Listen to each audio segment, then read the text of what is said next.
Well, hey guys, we are back at the drugstore and there are so many hidden gems here for skincare. I'm going to tell you all about them, things that you would never think about. Baby oil is kind of underrated. It's just mineral oil and fragrance. And mineral oil can be really helpful for softening the skin surface. And if you have flaky skin, mineral oil is great because it slips in between the cornea sites and helps them to come off more easily. Now, one thing that people don't realize is that those cells are going to come off regardless, but they come off a lot more easily when the skin is wet, like after bathing. That's one reason why I don't really see the appeal of dry brushing. I mean, I get it, people enjoy it. The exfoliating that you get is like the most abrasive and ineffective way to exfoliate because the skin is dry. It exfoliates a lot more readily when it's wet. That's one reason why, you know, if you have a wart, we tell you to soak the wart first in water to hydrate up the stratum corneum overlying the wart so it'll be easier to pare down. This Mistela French brand is really good. It's very luxe. Like, it's too luxe for a baby, in my opinion.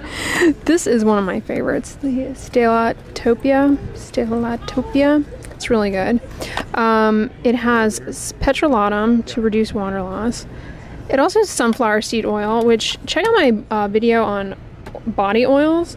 Sunflower seed oil has actually been shown to be beneficial in some small studies. I mean, it's not like the most rigorous evidence-based thing known to man, but yeah, this is really good.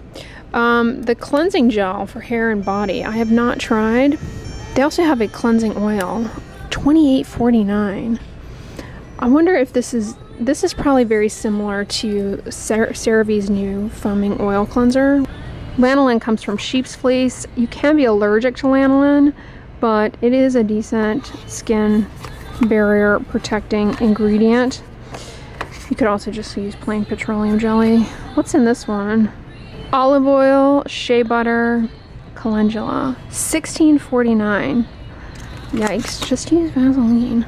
This one is $17.49. You get 2 ounces. I was gonna say it feels heavier. This one has coconut oil, which is very moisturizing. Beeswax, argan oil, sunflower seed oil. Those will help soften the flaky skin. This triple paste is really good if you get rashes in the skin folds or chafing. That's basically an irritant dermatitis. Same thing happens in the diaper area for babies, and the zinc is anti-inflammatory and it protects the skin. This also has petrolatum, which is also a skin protectant. Lanolin, bisabolol is anti-inflammatory, as is oat kernel extract. Glycerin is hydrating. There are a lot of hidden gems over here. Like, let's talk about A&D ointment for a sec. You've got lanolin, again, a skin protectant, which you can be allergic to. Petrolatum, a skin protectant. Cod liver oil is a source of vitamin D, which may be anti-inflammatory. And then fragrance. Vitamin D is helpful for the process of maturation, if you will, of the epidermis. So basically your epidermis, like we always talk about the skin barrier, the brick and wall thing, like the topmost layer of the epidermis you can think of as like a brick wall, where the bricks are corneocytes, which are basically little helmets of dead cells, dead keratinocytes that are like little shells, and they're enmeshed in this lipid. But underneath that you have keratinocytes at varying stages of maturation. The bottom layer of the epidermis is called the basal layer. Think of it as like the first floor, and then you take an elevator up to the top floor, which is the skin barrier. And as they go up the floors, they become more mature, they take on different characteristics, and topical vitamin D is helpful for that. Now, that maturation process can be delayed as you get older. That's what leads to dull, rough skin texture. The orientation of those cells can be abnormal, like with sun damage. This looks good. Pramoxin pain relief lotion for, you know what this would be helpful for? Itch. Itchy bug bites, itchy rash. Pramoxin is an anesthetic that can help distract those little itching nerves. This also has oat flour, which is hydrating and helps protect the skin. And is it just me? It appears to be free of fragrance too. It has witch hazel, which is anti-inflammatory, but some people find it irritating. All right, friendly reminder not to put Q-tips in your ears because so earwax helps to protect the skin in the ear canal, and it helps to protect it from moisture macerating the skin there and breaking down the skin barrier, and it also helps protect it from microbes. And when that breaks down, you can get an infection there. It's called otitis externa. Really common in swimmers because they get a lot of water in their ear that can dilute out their earwax. But it's also an issue for people who have certain underlying skin disorders like atopic dermatitis. But when you push the wax back, it gets compacted and it doesn't allow it to come out and protect the skin. So that's a problem, and it can cause you to not have a good protective barrier inside your ear. You can also end up accidentally hitting your elbow and pushing it back and hitting your eardrum. People always say, well, how do you get earwax out? It should naturally come out, but some people make harder, more compact wax. If that is what you have, then what you want to do is get some mineral oil. Not baby oil because it has fragrance, but plain mineral oil. They have it in the laxative section usually, and you just want to heat up a few drops of it, and you just want to heat some of it up. Don't get it hot, but just heat it up like in the microwave. Put a few drops in your ear and it will break down the wax. It's basically like oil cleansing inside your ear. It'll break the wax up and allow it to come out, because that wax is full of antimicrobial peptides that help cut down on infection. I mean, putting Q-tips in your ears, it feels good because it's basically the same way that picking feels good to people who develop prurigo. It just becomes a neurocutaneous sensory experience, but it's not good for you. Aha, here it is. Yeah, I mean, it's safe enough to ingest, although I don't suggest doing that because it is a laxative. But yeah, you can get this and just put a few drops of it in your ear and it'll help dissolve that wax. And this is also helpful if you have flaky, peely skin. It'll help to exfoliate the peely stuff without disrupting your skin barrier. And you can also use this to break up like water-resistant sunscreen, makeup. Oh my gosh, you guys. What in the inflation station? When I first started on YouTube, I would often point this tip out. It's been a while since I've talked about the mineral oil and the laxative section thing, but I swear it used to be like a couple of dollars. $9.29? What? That is insane inflation. I know I'm not making this up. It used to be like $3 or $4. I swear. Anyway, I just filmed a video for you guys that I'm going to work on editing and getting up about magnesium in skincare. Magnesium topically can actually help to a certain extent potentially with the moisture barrier, because the glue between the corneocytes, you know, the brick and mortar thing we were talking about, the glue, the components of the glue require magnesium to make optimally. And it's been found that topical magnesium, like in creams, not milk of magnesia, but topical magnesium can actually help in improving the moisture barrier, possibly through either the fact that it is important for lipid synthesis, fatty acid synthesis for the glue, but it's also hydrating. It helps bring water into the stratum corneum, improving barrier function. Speaking of magnesium, you know, there's studies looking at people who go into, like, bathe and soak in Dead Sea, water from the Dead Sea that is rich in magnesium, and it has all of these like anti-inflammatory and soothing effects, and they postulate it might be related to the magnesium.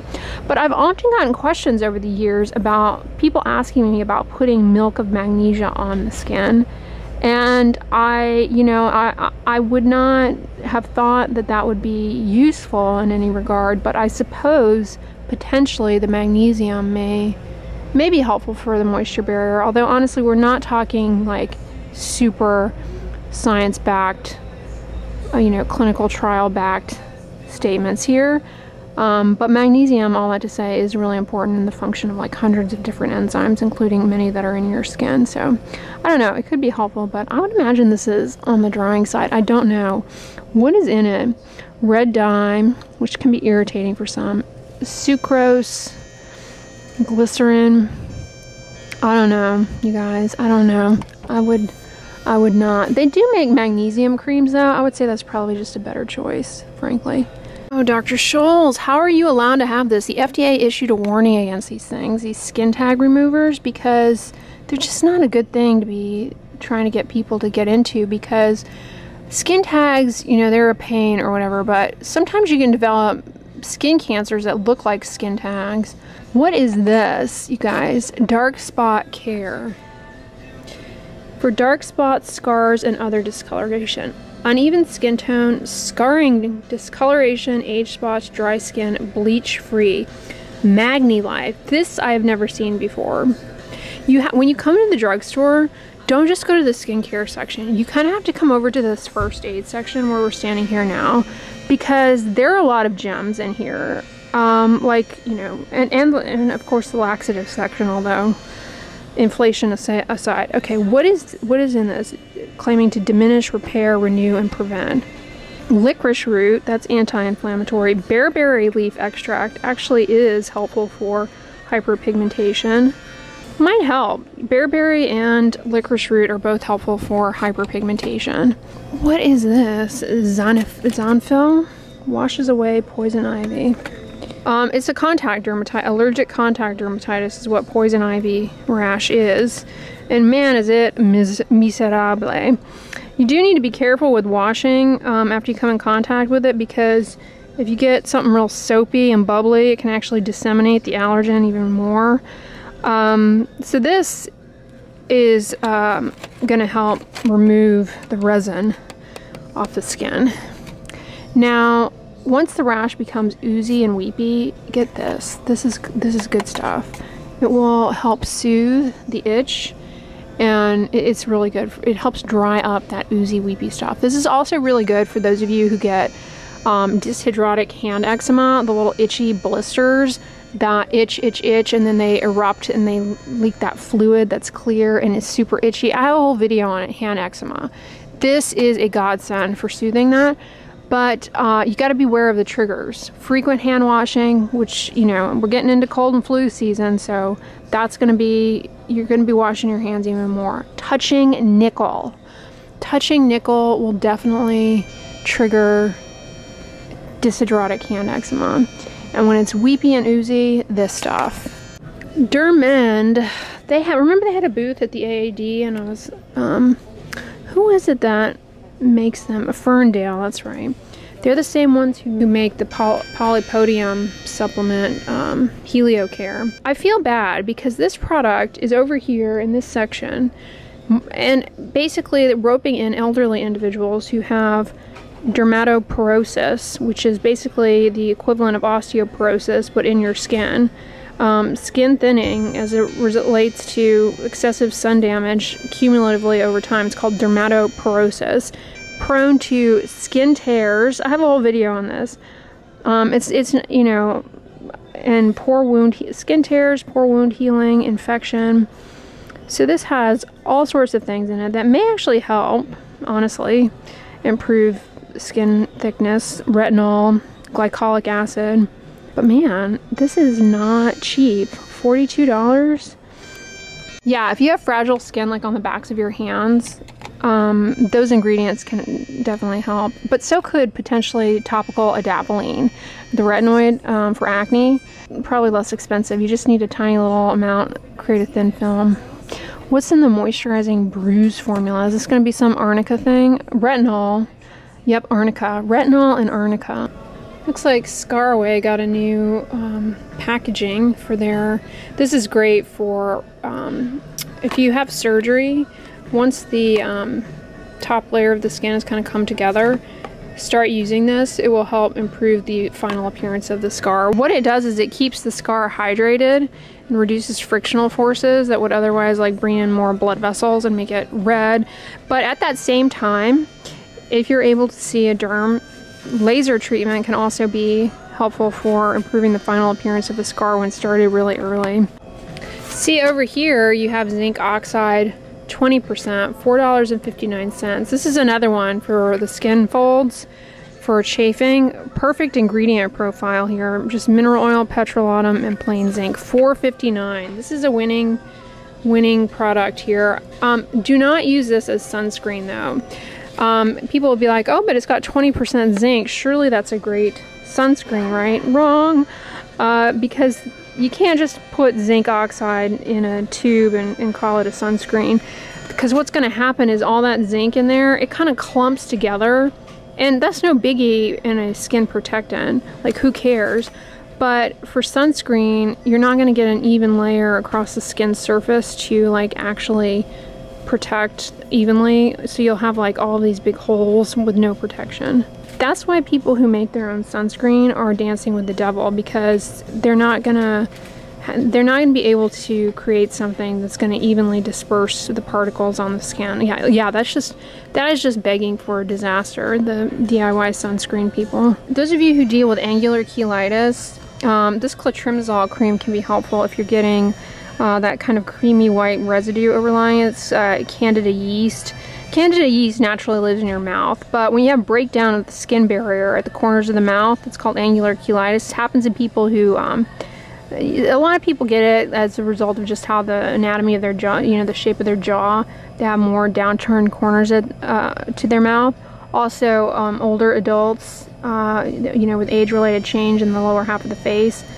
And people who smoke definitely can get that, and poorly fitted dentures. Anyway, if you get that, what happens is the saliva pools at the corners of the mouth and breaks down the barrier there, and then it can become colonized with yeast that live in your mouth, and it's very painful and uncomfortable. This clotrimazole cream can really help that, but it's the same thing as Lotrimin. You don't need to pay $16.79 for Lotrimin AF. The CVS clotrimazole is going to do the same thing, $12.49. Clotrimazole can also be helpful for cutting down on Candida intertrigo. Not jock itch per se, but Candida intertrigo. So those of you who get rashes in the skin folds, a lot of times that's related to that Candida yeast, and clotrimazole can help cut down on that. Now, jock itch is actually ringworm, Tinea cruris. It's a dermatophyte. Clotrimazole is not super effective for that. The one here that I would say is the most effective for that, terbinafine cream, but I'm not seeing that here. We've got butenafine. That's okay. Here we go. Terbinafine, brand name Lamisil. $12.49. This is what you want for actual jock itch. Now, if you have Candida intertrigo, clotrimazole is fine, but jock itch, terbinafine, or ringworm, foot fungus, this is going to be your best option for an over-the-counter antifungal.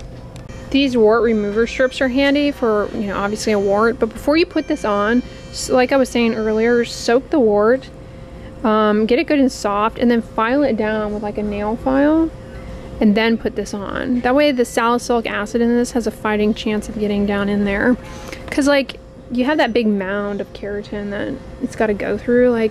Don't make it harder than it has to be. So get it wet first, soak it, and then file it down, and then put this on. Leave this on overnight, and the following morning take it off, and then put plain petroleum jelly on, because what happens is a little wart virus can get into cracks in the skin. The petroleum jelly helps seal those up. Look guys, this is another gem of a section over here, because they have compression stockings, which are, you're going to thank yourself if you wear compression stockings, because standing for a prolonged period of time or sitting for a prolonged period of time can actually contribute to the formation of varicose veins.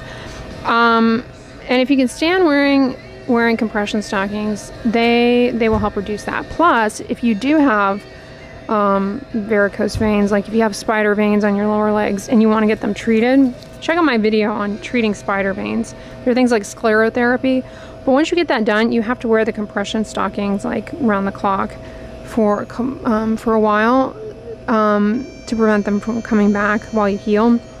Now in those situations, and when you really have them, you want to get some that actually fit you really well, because that's key. Like, they're actually very difficult to put on, if I'm being honest.